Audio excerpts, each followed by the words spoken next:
Niining panahon nga ang putling ebanghelyo gihagit sa mga hiwi nga pagtulunan. Kinahanglan mubarog ang mga tinun-an ni Kristo sa pagpakigbisog sa paglaban sa pagtuo nga makausa ug alang sa tanang panahon gihatag sa Dios ngadto sa iyang katawhan. Maoy hinungdan nga namugna kining tulumanon ang putling ebanghelyo. 30 minutos nga pagsabwag sa tinuod nga ebanghelyo kauban ni Pastor Jeremias Hangad. Ang putling ebanghelyo tulumanon nga gihatod kaninyo sa Unidos Community Bible Fellowship sa Unidos Plaridel, Misamis Occidental. Ang putling ebanghelyo, ang putling ebanghelyo, ang putling ebanghelyo.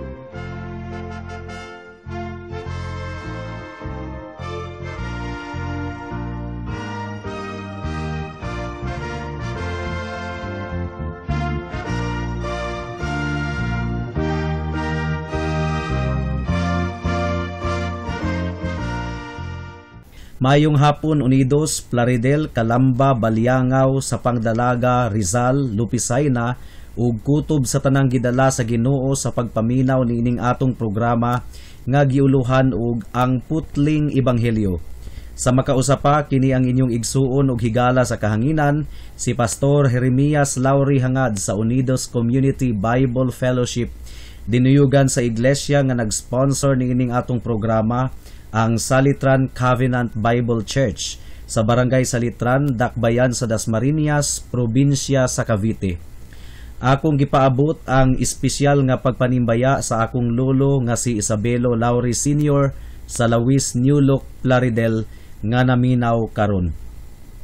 Ang atong teksto ning takna sa kahaponon makita sa Mga Buhat Kapitulo 16, versikulo 6 hangtod sa 10. Ang giingon diri, unya milata sila sa kayutaan sa Frigia ug sa Galacia. Apan ang Espiritu Santo wala motugot kanila pagwali sa mensahe didto sa lalawigan sa Asya. Pag-abot nila sa utlanan sa Misia, muadto unta sila sa lalawigan sa Bitinia, apan gidid-an sila sa Espiritu ni Jesus. Busa milata sila sa Misia ug mipadayon ngadto sa Troas. Niadtong gabhiuna, pinaagi sa panan-awon nakita ni Pablo ang usa ka tawo nga taga Macedonia nga nagtindog ug naghangyo kaniya nga nag-ingon, dali nga ri sa Macedonia ug tabangi kami. Human gayod sa panan-awon ni Pablo, nangandam kami pag-adto sa Macedonia kay among nasiguro nga ang Dios nagtawag kanamo aron sa pagwali sa maayong balita didto. Kasagara mga kahigalaan, kung taliabot na ang piniliay o eleksyon, mo pagawas gayod ang mga survey firms sama sa Pulse Asia o Social Weather Station kung kinsa ang mga dumadaog nga mga kandidato. Siyempre, daghang nagduda ani nga mga surveys kung tinuod ba gayod kuno kini. Tungod kay basin og gibayran ra kini sila aron makondisyon na ang utok sa mga tawo sa mga mudaog sa eleksyon. Murag makaduda baya gyud pod tungod kay niadtong 2016 election. Kung nagsunod kamo sa balita, tanang mga surveys ug prediction sa Amerika, mapildi man gyud kuno si Donald Trump. Bisan ang mga media didto, tanan nagsulti nga pildi si Donald Trump ug makadaog gayud si Hillary Clinton tungod kay kusog kuno siya kaayo. Apan nangaulawan gayud silang tanan ug dismayado kaayo tungod kay halos landslide man hinuon si Donald Trump. Mao nga makaduda kuno ang mga surveys nga mugawas sa wala pa ang piniliay. Ug kining mga survey mga kahigalaan, maayo man kini kung honest lang gayud kaayo ang nag-survey. For example, kining mga dagkong mga negosyante, dili baya ni sila pataka og tukod og negosyo kung wala pa sila nakahimo og marketing survey. Kinahanglang sutaon gayud nila kung mahimo bang kusog ang ilang negosyo, adisir sila mopatukod og building o mopatukod og branch o planta sa usa ka lugar. Apan sa mga butang nga adunay kalabutan sa atong pagtuo, mga kahigalaan, dili survey ang atong gikinahanglan, kundili ang kamatuoran sumala sa gipadayag sa Ginoo. We need God's revelation. Dili nato mailhan ang atong Ginoo, ug dili usab nato mahibaw-an ang iyang kabubuton kung dili kita magtuon sa iyang gipadayag mahitungod sa iyang kaugalingon ug sa iyang programa sa pagtubos sa mga katawhan nga nahasulat sa Biblia. Adunay tulo ka bahin ang atong pamalandong ning takna sa kahaponon. Una, atong sabton ang gipadayag sa Ginoo. Ikaduha, atong sabton usab ang probidensya sa Ginoo. Ug ikatulo, ang relasyon tali sa pinadayag ug sa probidensya sa Ginoo. Mudangat na kita sa unang punto, ang pinadayag sa Ginoo o ang revelation sa Ginoo. Unsa may kahulugan aning revelation of God o pinadayag sa Ginoo? Ang revelation o pinadayag mao ang buhat sa Ginoo sa iyang pagpailaila sa iyang kaugalingon ngari kanato. Giunsa man pagpailaila sa Ginoo ang iyang kaugalingon ngari kanato? Well, adunay duha ka pamaagi. Una, ang general revelation ug ikaduha kining gitawag og specific revelation. Ang general revelation mao ang pagpadayag sa Ginoo sa iyang kaugalingon pinaagi sa mga butang nga iyang gibuhat. Kung mutan-aw kita sa kadagatan, kalangitan, kalasangan, adlaw, bituon, bulan, kining tanan nga mga butang diri sa kalibutan, tataw kaayong nakig-istorya kanato kining tanan nga adunay Dios nga magbubuhat ug nagdumala sa tanang mga butang nga labing gamhanan sa tanan. Apan dili paigo ang general revelation, mga kahigalaan, tungod kay makasasala man ang mga katawhan ug buta sa kamatuoran. For example, ang atong mga katiguangan, imbis nga ilang simbahon ang Dios nga nagbuhat sa adlaw, ila naman hinuong gisimba ang adlaw. Nahasulat gayud kini sa atong kasaysayan. Imbis nga ilang saligan ug tuuhan ang Dios nga nagbuhat sa mga lingin nga mga prutas, ila naman hinuong gisaligan ang mga lingin nga prutas ingon nga pampaswerte kuno kada bag-ong tuig. Mo nga ang mga tawo nagbutang og mga lingin nga mga prutas sa ilang lamesa. Imbis nga ilang saligan ug alagaran ang Dios nga nagbuhat sa baboy, ila naman hinuong giila ang tuig 2019 ingon nga tuig kuno sa baboy o Year of the Pig. Mao nga nagpalit sila og mga figurine nga baboy kay pampaswerte kuno. So kulang gayud kaayo ang general revelation, mga kahigalaan, tungod kay dili kini makaluwas ug makalamdag sa kalag sa mga katawhan. Mao nga mas gipaila-ila pa sa Dios ang iyang kaugalingon pinaagi sa kining gitawag og specific revelation. Usbon ko, specific revelation. Unsa man kining specific revelation? Nakig-istorya na gayod ang Dios pinaagi sa mga propeta nga nakadungog sa iyang tingog ug nakakita og mga panan-awon nga gikan kaniya. Ug nakita usab sa mga propeta ang mahitungod sa Mesiyas ug manluluwas nga umaabot nga wala nay lain kundili ang atong Ginoong Hesukristo. Gisulat sa mga propeta ang pinadayag sa Ginoo ug ang ilang sinulat gikumpile kadtong tanan hangtod nga miresulta kini sa tibuok Biblia. Ug ang kinatibuk-an nga pagpadayag sa Ginoo sa iyang kaugalingon mao ang iyang bugtong anak nga si Hesukristo, nga kung mailhan nato si Kristo, mailhan usab nato ang Dios Amahan. Daghang mga tawo nga muingon og nganong mutuo man mo sa Biblia nga sinulat ra man na og tawo. Kinsa man day ang gamiton sa Ginoo sa pagsulat sa iyang pulong? Kabaw. Basin og mutuo sila sa Biblia kung kabaw ang nagsulat niini. Siyempre ang tawo gayud ang gamiton sa Ginoo sa pagsulat sa iyang pulong, tungod kay ang tawo ang gihatagan niya og kamot ug utok nga adunay katakos nga isulat ang iyang pinadayag ngari kanato. Sa tinuod lang mga kahigalaan, dili gayud ganahan ang mga tao sa Biblia tungod kay gi-expose man niini ang ilang mga kasalanan. Apan kung ako'y inyong paistoryahon, the Bible indeed is God's Word. Ug bisan og gipaningkamutan kini sa pagpuo sa mga kaaway sa Ebanghelyo, dili gayud kini mawala tungod kay gamhanang pulong kini sa atong Ginoo, dalaygon ang iyang ngalan. So atong isuma total ang unang punto mga kahigalaan. Ang revelation o pagpadayag mao ang pagpailaila sa Ginoo sa iyang kaugalingon ngadto sa mga katawhan. General revelation o special revelation.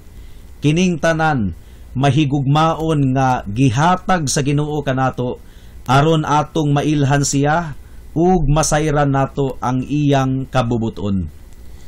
Mudangat na kita sa ikaduhang punto. Atong sabton ang probidensya sa Ginoo. Unsa may but ipasabot sa probidensya mga kahigalaan? Ang probidensya mao ang pagpanlihok sa Ginoo sa tanang mga panghitabo aron matuman ang sikreto nga laraw niya sa tanang mga butang. For example, kabubuton ba sa Ginoo nga makaadto ka og Amerika? Ang tubag, ambot lang, wat na basayod. Masayran ra nato na unya pinaagi sa probidensya sa Ginoo, pinaagi sa mga panghitabo nga iyang gitagik-tagik aron makonclude nato nga kabubuton gayud di ay niya nga moadto ka og Amerika. Daghan kaayong nagpa-interview sa American Embassy aron sila makaadto og Amerika, pero denied gihapon didto sa American Embassy. Nako estudyante nga kapila na nag-apply para maka-abroad. Apan wala gayud gihapon maaprobahan. Mao nga naka-conclude na siya nga dili gayud kabubuton sa Ginoo nga mo-abroad siya. So karon, unsaon man nato sa pagsayod sa probidensya sa Ginoo?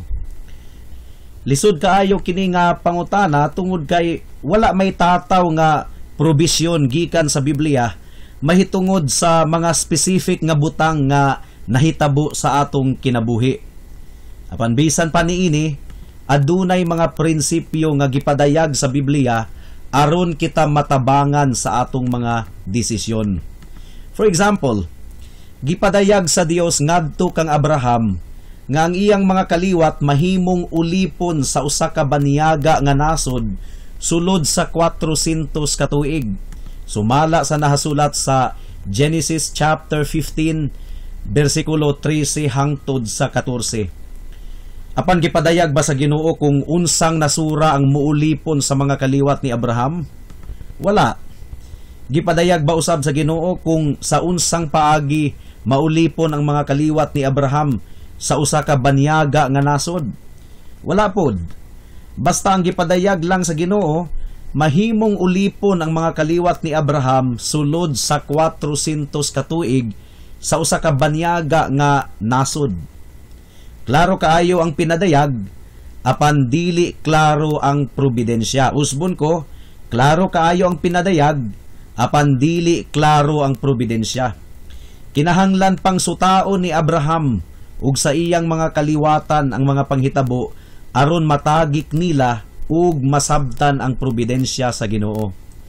Ug sa anam-anam nga dagan sa mga panghitabo, na anam-anam na pud ang katumanan sa gipadayag sa Ginoo.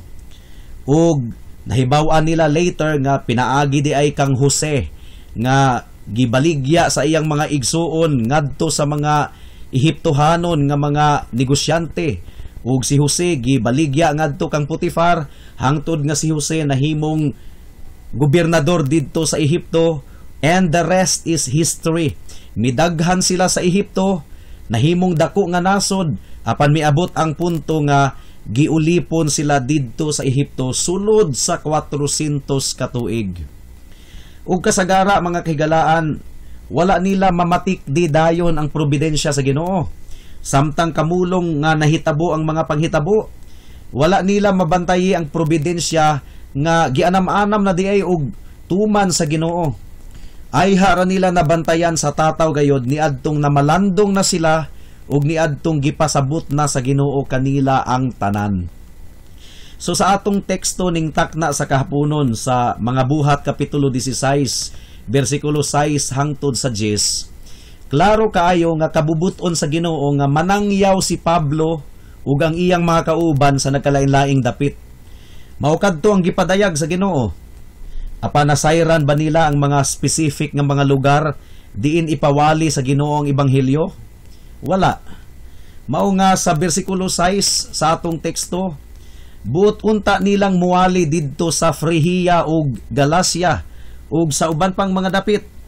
Apan wala sila tuguti sa Ginoo. Paminawan ninyo ang bersikulo 6. Ang giingon diri, unya milatas sila sa kayutaan sa Frigia ug sa Galacia, apan ang Espiritu Santo wala motugot kanila pagwali sa mensahe didto sa lalawigan sa Asia. Of course, apil ang Asia sa kabubuton sa Ginoo nga makapamati sa ebanghelyo. Apan niadtong tungura mga kahigalaan, ang probidensya sa Ginoo o ang leading sa Ginoo wala pa nagtugot kanila nga makasangyaw sa ebanghelyo didto sa Asia, bisag gusto nila kining buhaton niadtong tungura. The gospel certainly reached Asia many years later, but not yet during that time. Gipugnan pa sa balaang espiritu ang pagwali sa ebanghelyo didto. Karon makapangutana kita, ngano man unsa may rason sa Ginoo nganong gipugnan man niya ang pagwali sa iyang pulong didto sa Asia? Well, hilo mga atong teksto ug dili maayo nga mangaghap kita. Kinahanglang makontento kita sa kamatuoran nga ang Dios mao ang labaw sa tanan ug siya ang nagdumala sa tanang mga butang. Ang iyang kabubuton mao gayud ang matuman. Bisan pag buot ni Pablo nga iwali ang ebanghelyo didto sa Galacia, apan wala kadto itugot sa Ginoo tungod kay dili kadto mao ang kabubuton sa Dios. Alang kanako mga kaigsuunan, nakita nako ang kaalam sa Ginoo nganong iyang gi-divert ang ruta nilang Pablo sa pagpanangyaw, nga imbis nga ang ilang direksyon padulong sa Asia, didto naman hinuon sa Europa. Tungod kay ang syudad manggod sa Roma mao ang sentro sa sibilisasyon ni adtong panahona. Mao nga ang pag-una sa pagwali sa ebanghelyo didto mas makapapaspas pagayod sa katumanan sa pagsangyaw sa ebanghelyo sa tibuok kalibutan. Tungod kay ang nagkalain-laing tawo gikan sa nagkalain-laing mga kanasuran mangadto man sa Roma ni adtong panahona aron sa pagnegosyo ug pag-shopping ug uban pang mga katuyuan.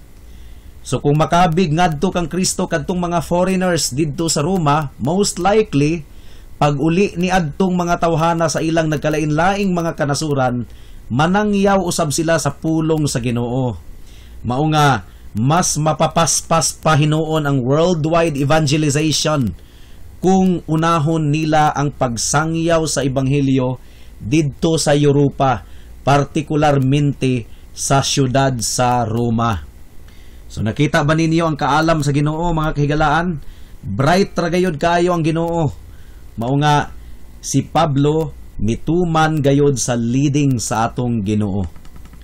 Gawas pa ang Roman citizenship ni Pablo ug ang iyang pagkaantigo sa pinulungang Griego, sa walay duda makapahimo gayod niyang epektibo nga magwalali didto sa Europa ug dili didto sa Asia nga buot unta niyang adtuan. Adunay importanteng prinsipyo nga atong makutlo gikan niini nga panghitabo. Kinahanglang sensitibo gayud kita og mabinantayon sa leading sa Ginoo sa atong mga ministerial duties. Kinahanglang mangayo kita sa Ginoo og kaalam sa pagsabot sa iyang mga probidensya alang kanato isip kabahin sa iyang iglesia. Tinguhaon nato nga mahimo kitang susama sa mga anak ni Isakar nga gidescribe sa unang Kronikas Kapitulo 12, versikulo 32, ingon nga mga kalalakihan nga maantigong muila sa lakat sa panahon ug sa pag-ila sa angay nga buhaton sa Israel uban sa ilang mga sakop. Ug karon sa bersikulo 9 sa atong teksto, giklaro na sa Dios ang iyang kabubuton nga muadto sila sa Macedonia aron sa pagsangyaw sa ebanghelyo didto. Gipadayag kini sa Ginoo kaniya pinaagi sa usa ka pananaawon mahitungod sa tawo nga taga Macedonia nga nakig-istorya kang Pablo. Ang giingon diri sa bersikulo 9 ug 10, paminawan ninyo, niadtong gabhiuna pinaagi sa pananawon nakita ni Pablo ang usa ka tawo nga taga Macedonia nga nagtindog ug naghangyo kaniya nga nag-ingon, dali nga ri sa Macedonia ug tabangi kami. Human gayod sa pananawon ni Pablo, nangandam kami pag-adto sa Macedonia kay among nasiguro nga ang Dios nagtawag kanamo aron sa pagwali sa maayong balita didto. Ug mahitungod sa kung kinsa man katong tawo nga taga Macedonia nga nakita ni Pablo sa iyang pananawon, dili na nato usikon pa ang atong panahon mga kahigalaan sa pagsuta niini. Kay ang pananawon, midangat kini sa mga propeta ug mga apostol sa nagkalain-laing hitsura, sama sa higanting kulon nga nagbukal-bukal nga nakita ni propetang Jeremias, usa babayi nga nakita ni Zacarias nga naglingkod sa kaban, o sa mga hayop nga ihalas nga nakita ni Pedro nga gikarga sa higanting habol nga mikanaog gikan sa langit, ug daghan pa gayod. Karon kadtong maong mga pananawon, dili man mahitungod sa mga imahe nga ilang nakita, kundili mahitungod sa mga mensahe nga gisimbolo sa maong mga imahe. So dili na kita mag-usik pa sa atong panahon sa pag-interpret kung kinsa kadtong tawo nga taga Macedonia nga nakita ni Pablo sa iyang pananawon. Kinahanglang makontento na kita sa gipadayag sa Ginoo nga kabubuton niya nga masangyaw ang ebanghelyo sa mga katawhan didto sa Macedonia. Mudangat na kita sa ikatulong punto, ang relasyon tali sa pinadayag ug sa probidensya sa Ginoo. Niini mga kahigalaan, makakutlo gayud kita og importante nga kamatuoran gikan sa tibuok nga panghitabo sa atong teksto karon. Ug unsa man kining kamatuorana? Well, simple lang. Wala di ay gipadayag sa Ginoo diha-diha dayon, insigida dayon sa usa lamang kahigayon ang tibuok niyang plano ngadto sa iyang mga katawhan.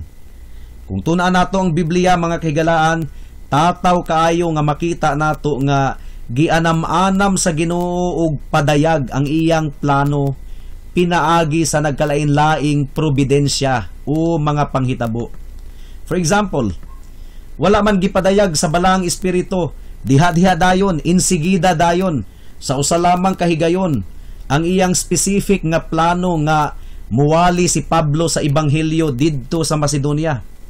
Gitugutan sa sila nga magpaabot pa og taud-taud, adisir nila na dawat ang specific nga pananawon nga paadtuon diay sila sa Macedonia.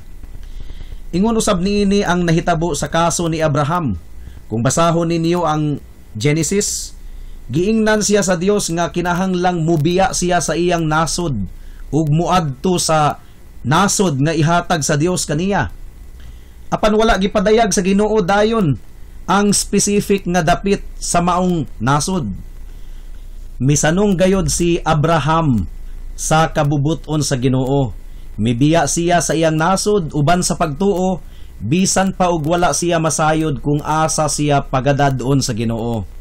Mao kini ang giingon sa Hebreohanon kapitulo 11 bersikulo 8. Paminawan ninyo, tungod sa pagtuo misugot si Abraham sa dihang gipaadto siya sa Dios sa usa ka nasod nga gisaad sa Dios nga ihatag kaniya. Gibiyaan niya ang iyang kaugalingong nasod bisag wala siya masayod asa siya paingon. Ug tinuod gayod mga kahigalaan nga gianam-anam sa Dios sa pagpadayag sa mga katawhan ang iyang kinatibuk ang plano sa pagtubos sa mga makasasala pinaagi sa nagkalain-laing mga probidensya o mga panghitabo.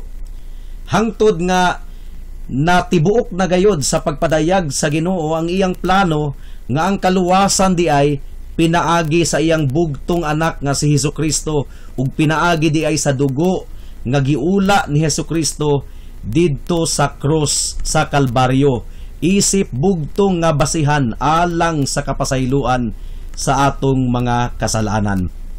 Ug karon nga nakumpleto na ang Biblia, mga kahigalaan, gikan sa libro sa Genesis ngadto sa libro sa Pinadayag, 66 books of the Bible. Natapos na usab ang kining gitawag og direct revelation o direktang pagpadayag sa Dios sa iyang plano ngadto sa mga katawhan. Mao nga ayaw kamug tuo nian ng mga pastor ug pastora kunuhay nga nagpatuo nga nadunggan kuno nila ang tingog sa Ginoo. Giingnan kuno sila sa Ginoo. Unsa ka ang tingog sa Ginoo no? Alto, soprano, tenor o bass. Ayaw ka mugtuo ana mga kahigalaan tungod kay dili ka na tinuod. Naundang na ang direct revelation sa atong kapanahunan karon. Dili na nato literal nga madunggan pa ang tingog sa Ginoo tungod kay kumpleto na ang Biblia. Ang angay natong buhaton, mukonsulta kita sa Biblia alang sa kalamdagan aron masabta nato ang mga panghitabo karon. For example, kining kasagara natong madunggan sa mga ginikana nato nga lahi na gyud kuno kaayo ang mga bata karon kaysa sa una. Gahi na kuno kaayo og ulo ang mga bata karon, which is tinuod gayod. Kung magtuon kita og Biblia, mga kahigalaan, dili na nato kini ikakurap.